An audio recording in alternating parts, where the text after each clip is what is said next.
بعد الضجة التي أثارها استبعاد نجم نيس أندي ديلور من قائمة المنتخب الوطني الجزائري المعنية بمواجهتي النيجر في التوقف الدولي الحالي، كان الجميع ينتظر الندوة الصحفية للناخب الوطني جمال بلماضي لتوضيح بعض الأمور، وهو الذي حصل في الندوة الصحفية لنهار اليوم.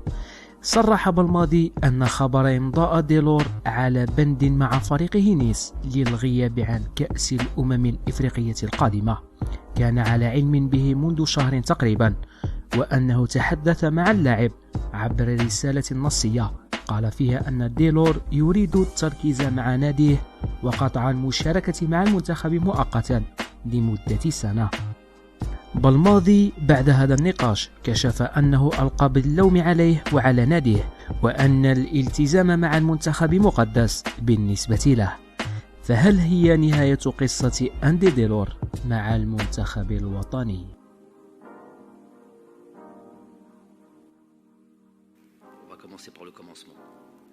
Bon, il y a quelques temps, il y a un petit mois, j'ai reçu comme information que pas de presse ou de trucs, hein, plutôt des gens du football même, des acteurs. Arrêtez 2 secondes. C'est qui fait ce bruit là avec le téléphone? On me dit voilà que voilà, faites attention coach. On dit au moment de la signature à Nice. Ce qu'a déclaré la presse française régulièrement, nouvellement, à savoir il aurait signé un document comme quoi il n'irait pas à la CAN s'il signait à Nice. Donc j'ai eu cette information il y a un mois. Elle m'a ébranlé un petit peu. Je me suis dit, moi je ne crois que ce que je ne vois, en tout cas pour ce genre de choses. Donc j'ai dit wait and see, on attend et on verra. Maintenant la CAN, ça ne sert à rien d'aller gratter. Malgré que c'est pas, ça suffit à m'interpeller. Il s'avère que donc il était comme toutes les listes, toutes les dates FIFA qu'il y a eu depuis son arrivée à la CAN 2019, avant la CAN 2019, excepté, je vais être très précis dans les mots et dans les dates, excepté la date du mois de mars, quand il y a eu l'histoire du Covid, où je vous avais dit, et ça avait fait une polémique, il y a eu 2 formes de réaction en fonction de la date, en fonction de cette date FIFA, quand la Fédération française, dans un premier temps, s'était octroyé le droit de ne pas libérer les joueurs pour cette date FIFA, par rapport à la situation sanitaire, et que la FIFA est intervenue. Donc dans ce premier temps, c'était les joueurs qui devaient un peu se démener. Et je vous avais parlé un peu du cas de Islam et de même Aris Belkebla. Je voyais que Islam se bagarrait. Et j'avais 2 réactions. Elles étaient claires.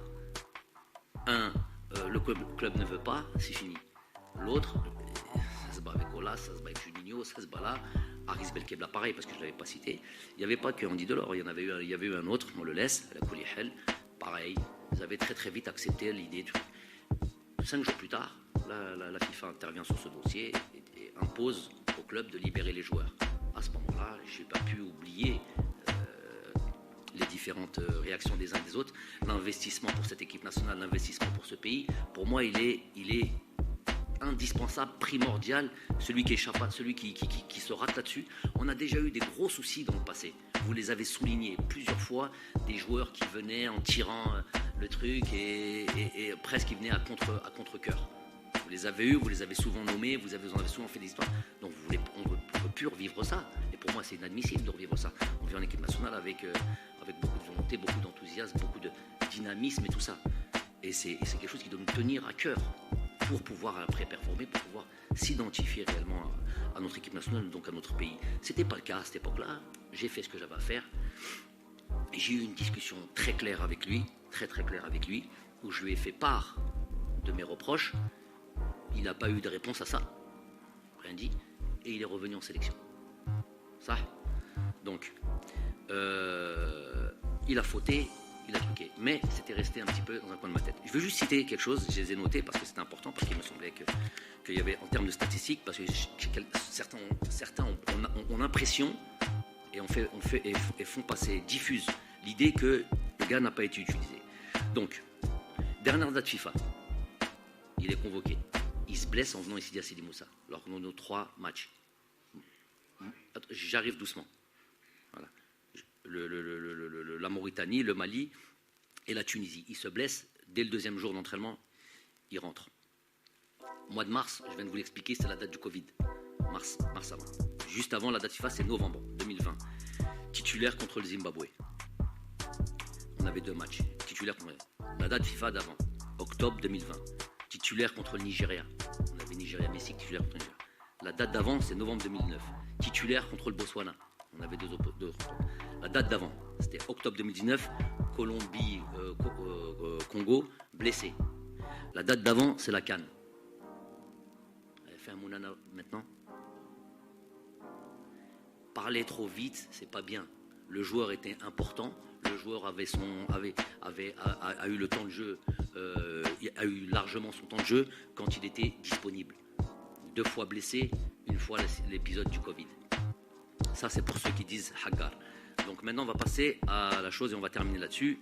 Le joueur m'appelle, il y a 4-5 jours, m'appelle pas. M'envoie un message d'abord en me disant ce genre de discussion, j'en ai 1 million depuis ma prise de fonction. Jamais vous aurez les tenants et les aboutissants d'une discussion privée avec un joueur. Mais là, ça a dépassé le cadre du privé. Il ne s'agit pas de Jamel Belmadi, il s'agit de la sélection nationale, donc du pays. Ça fait tellement de remous et tellement tout le monde en parle que je vais vous dire exactement ce qu'il en est. Parce que normalement, il devrait aller vous dire ça à vous, même pas à moi. Moi, il me dit je ne suis plus sélectionnable, par exemple. Ça me suffit. Khalas, maintenant avec le reste du monde. Les instances, la fédération, moi je reste sur le domaine sportif. Donc il m'envoie ce message en me disant que, et j'ouvre en accord avec son club. Et là j'ouvre les guillemets, privilégie son club, parce qu'il veut réussir ce challenge, d'arriver dans son club et de devenir titulaire à part entière, parce qu'il estime qu'il allait devoir se battre avec Dolberg et Gouiri. J'ouvre les guillemets, hein. C'est lui qui parle maintenant. Que pour ça, il devait mettre l'équipe nationale entre parenthèses. Mais uniquement pendant 1 an. Vous vous en parlerez entre vous après. Et évidemment, et pas de Cannes. Voilà.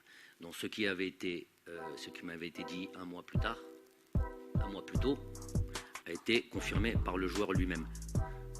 Il était dans cette liste comme toutes les listes depuis le fait qu'il soit algérien. De facto, évidemment plus sélectionnable. Peut-être dans 1 an, peut-être après 1 an, peut-être avec quelqu'un d'autre, je ne sais rien. Mais les choses sont évidentes pour moi en tous les cas. Qu'est-ce que j'ai envie de dire ? Les joueurs, suite à ça, évidemment, on a eu une discussion. Ce genre de choses ne s'envoie pas par message, ce que je lui ai signalé. Je ne vous dirai pas tout le contenu de la discussion, c'était très houleux. Donc ça ne sert à rien de mettre ça sur la place publique. Je vous dis juste ça pour répondre et enlever toute interrogation ou tout doute quant à ma, entre guillemets, je ne sais pas, comment dire ça, ma droiture sur ma fonction et sur ma manière de travailler. Après cette discussion houleuse où je lui dis c'est pas comme ça qu'on fait, t'as affaire à une nation, t'as affaire à un pays, t'as affaire à un truc qui t'a ouvert les bras, blablabla.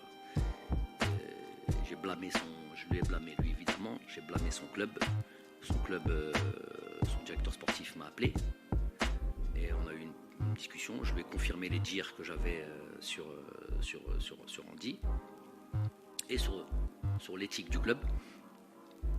Ils sont tout à fait tranquilles sur le fait que s'ils pouvaient, les joueurs africains qui sont déjà en club, ils en ont d'autres. Non, ils souhaiteraient, clairement, c'est le discours du directeur sportif, ils leur disent on souhaiterait que vous n'allez pas faire la CAN. C'est leur droit. Donc c'est oral, c'est leur droit. C'est peut-être pas éthique. C'est peut-être un manque de considération des différents pays et des différentes sélections nationales et de l'Afrique. Mais ils ont le droit de dire ce qu'ils veulent. Dire. Après, on n'est pas obligé de l'accepter. Donc ça, ils le disent à des joueurs qui sont déjà en club, avec des internationaux qu'on a déjà, et c'est pas que... c'est le directeur sportif qui parle. Le directeur sportif qui parle.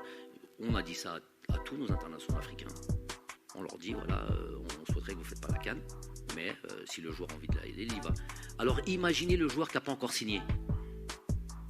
Les joueurs qui sont déjà là. On leur dit de ne pas faire la CAN. Imaginez le joueur qui n'a pas encore signé et qui arrive pour signer. Un international africain.